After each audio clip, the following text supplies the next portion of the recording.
آج دنیا میں مسلمانوں کو بہت سے مسائل درپیش ہیں اور ان کے حل کی کوشش جاری ہے۔ قدرتی طور پر ذہن میں تقاضے پیدا ہوتے ہیں کہ مسائل کو حل کرنے کے لیے جو مناسب تدابیر ہے وہ کیسے اختیار کی جائے اور کس طریقے سے یہ امت صحیح امت بنے۔ اس امت سے اللہ تعالیٰ نے خصوصی کام متعلق فرمایا۔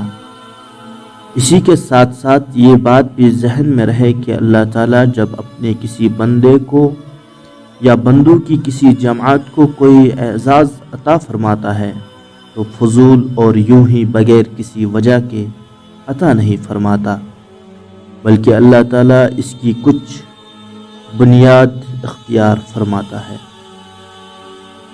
بنی اسرائیل کو اللہ تعالیٰ نے اپنے زمانے خیر امت قرار دیا تھا اور فرمایا تھا کہ ہم نے سارے جہانوں پر ان کو فضیلت دی ہے، اور یہ کہ ہم نے جان بوجھ کر ان کو فضیلت دی ہے۔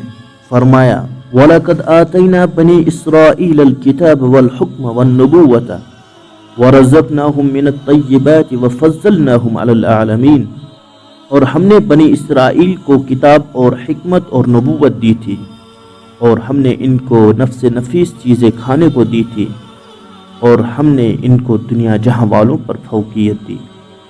اور فرمایا ہم نے بنی اسرائیل کو اپنے علم کی رو سے بعض امور میں تمام دنیا جہاں والوں پر فوقیت دی، یعنی کوئی یہ نہ سمجھے کہ ہم نے کسی خوش فہمی یا شخصی حسن و ظن میں ان کو فضیلت دے دی، چونکہ وہ حضرت ابراہیم علیہ السلام کی اولاد ہے اور حضرت ابراہیم علیہ السلام سے اللہ بہت راضی ہے، تو اس بنیاد پر بطور انعام کے اللہ نے ان کو یہ فضیلت دے دی۔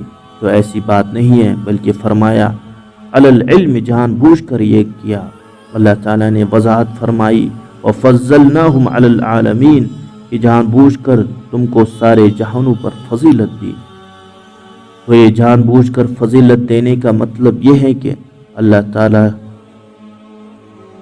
کی طرف سے کسی امت، کسی قوم، کسی جماعت، حتیٰ کہ کسی فرد کو جو مقام عطا کیا جاتا ہے، اس کے پیچھے کوئی وجہ ہوتی ہے۔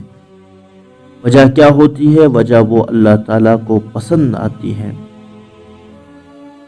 وہ اللہ تعالیٰ کی خصوصی رضامندی کی ہوتی ہے۔ مثلا اللہ تعالیٰ کے بہت نیک بندوں کی اولاد ہوتے ہیں اور نیک اولاد ہوتے ہیں، فرما اولاد نہیں ہوتے، یا خود زبردستی نیک والد ثابت ہوتے ہیں۔ اس بات سے اللہ تعالیٰ خوش ہو کر مقبولیت اور عزت عطا فرماتا ہے، اور اس کو موقع عطا فرماتا ہے کہ وہ جماعت اور وہ امت اپنے کو اس مقام کے لائق بنائے کہ جو مقام اللہ کو پسند۔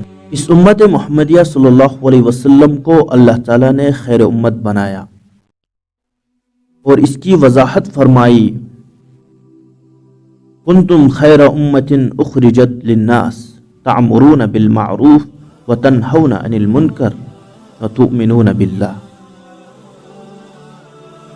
فرمایا کہ تم بہترین امت ہو۔ کیسے تم بہترین امت ہو؟ وہ اس طرح کہ تم نیکی کی ہدایت کرتے ہو، نیکی کی طرف لوگوں کو رہنمائی کرتے ہو، اور نیکی کی طرف لوگوں کو بلاتے ہو، اور برائیوں سے لوگوں کو روکتے ہو اور منع کرتے ہو۔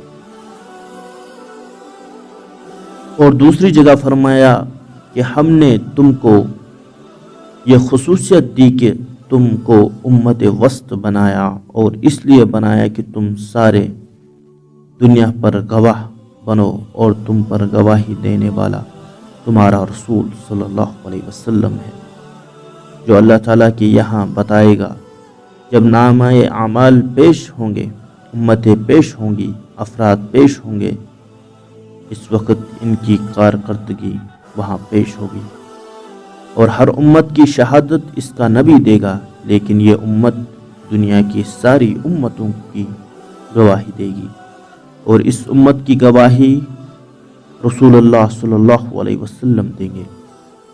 گواہی اور شہادت دینے کا مطلب کیا ہے؟ مطلب یہ ہے کہ جس نے کیا کیا، کس نے اچھا کیا, کس نے برا کیا, کس نے اپنی زندگی اللہ تعالیٰ کے حکم کے مطابق گزاری اور کس نے اللہ تعالیٰ کے حکم کے مطابق زندگی نہیں گزاری. لیکن یہ بات بھی سمجھنے کی ہے کہ جس کو گواہ بنایا جاتا ہے وہ پہلے خود ان اچھی خصلتوں کا حامل ہوتا ہے جن اچھی خصلتوں کے ہونے یا نہ ہونے کی اس کو گواہی دینی ہوتی ہے. ایک شخص نماز نہیں پڑھتا, وہ نماز نہ پڑھنے والے کی گواہی کیسے دے سکتا ہے؟ پہلے تو اس کو اسی سے نمٹنا پڑے گا کہ تم خود کیوں نماز نہیں پڑھتے تھے. تم فلاں کے متعلق کہہ رہے ہو کہ وہ نماز نہیں پڑھتا تھا, تم کب پڑھتے تھے؟ تم کس منہ سے کہہ رہے ہو کہ وہ نماز نہیں پڑھتا تھا؟ تو گواہی تو وہی دے سکتا ہے جو خود کم از کم اس بات کا حامل ہو, اس بات پر عمل کرتا ہو, تبھی تو گواہی دے گا, ورنہ کیسے کہہ سکتا ہے, کس منہ سے کہہ سکتا ہے؟ اللہ تعالیٰ نے اس امت کے لیے یہ اہم اور عظیم مقام متعین کیا ہے. اسے اس مقام پر ہونا ہے کہ تم دوسری امتوں کی گواہی دو گے, ساری دنیا کی گواہی دو گے. الناس کا لفظ ہے, یعنی سارے انسانوں کی گواہی دینی ہے کہ پروردگار ہمارے زمانے میں فلاں قومیں حق پر عامل تھی, احکام الہی کو ماننے والی تھی, اور فلاں قومیں حق سے روگردانی تھی, اور ہم گواہی دیتے ہیں کہ فلاں نے اچھا کیا, ہم گواہی دیتے ہیں کہ فلاں نے برا کیا. لیکن ذرا غور کرنے کا مقام ہے کہ یہ امت دوسری امتوں کی اور دوسری قوموں کی کس منہ سے گواہی دے گی؟ وہ کیسے کہے گی کہ دوسرے لوگ دنیا میں تباہی مچا رہے تھے اور بری خصلتوں میں مبتلا تھے اور خراب زندگی اختیار کیے ہوئے تھے؟ یہ گواہی ہم کس بنیاد پر دے سکتے ہیں؟ مسلمان پر یہ ذمہ داری ڈالی گئی ہے اور بتایا گیا ہے کہ تمہارا یہ مقام ہے, یعنی ہونا چاہیے. اب قیامت تک دنیا میں جو امتیں ہیں, جو قومیں ہیں اور جو کچھ وہ کر رہی ہیں, اس کی گواہی مسلمانوں کو دینی ہے. لیکن ظاہر ہے کہ اللہ تعالیٰ کو کوئی دھوکہ نہیں دے سکتا. وہ شخص یا وہ افراد یا وہ جماعت کی جو خود عامل نہیں ہیں, وہ کس طرح اللہ کے سامنے کس منہ سے یہ کہہ سکیں گے کہ فلاں عمل نہیں کرتا تھا اور فلاں صحیح کام نہیں کرتا تھا؟ ہم اپنی مجلسوں میں بیٹھ کر دوسروں پر خوب تبصرہ کرتے ہیں, دوسری قوموں پر تبصرہ کرتے ہیں, لیکن اپنی مجلسوں میں کرتے ہیں جہاں کوئی ٹوکنے والا نہیں اور کوئی ٹوک سکتا نہیں. ٹوکے تو لڑائی ہو جائے, لیکن ہم خود اپنے گریباں میں منہ ڈال کر دیکھیں کہ ہم دوسری قوموں پر جو اعتراضات کرتے ہیں, کیا وہ اعتراضات ہم پر نہیں کیے جا سکتے؟ کیا وہ نقائص ہم میں نہیں ہیں جو وہ نقائص ہم میں پائے جاتے ہیں؟ تو ہم کس طرح ان پر اعتراضات کر سکتے ہیں؟ اپنی مجلسوں میں تو ہم خوب تنقید کر سکتے ہیں, خوب اعتراضات کر سکتے ہیں, لیکن جب قیامت میں اللہ تعالیٰ کہے گا کہ تم نے اس ذمہ داری کا کیا کیا, بتاؤ, اس وقت امت کے پاس کیا جواب ہوگا؟